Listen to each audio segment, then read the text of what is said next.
Hello friends, welcome.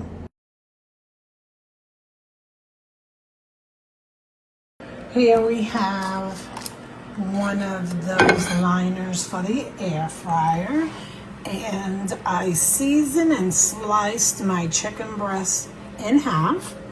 I have onion, garlic, pepper, salt, and some panko. Put some panko in here. I also put a few of the seasonings in there. And now I'm gonna add my egg. Whenever I use the eggs, I also put a little bit of salt in it. That way it's not all tasteless. You can put pepper if you like as well. I didn't.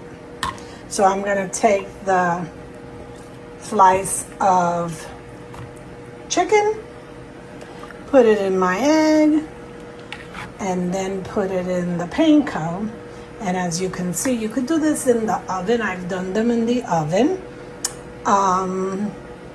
Today we're just putting them. This is my finished product.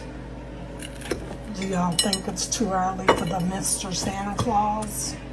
I don't. And this is it. I cooked it on 400 in the air fryer for 20 minutes, and I flipped it over halfway through. Thank you for watching. I hope you enjoyed.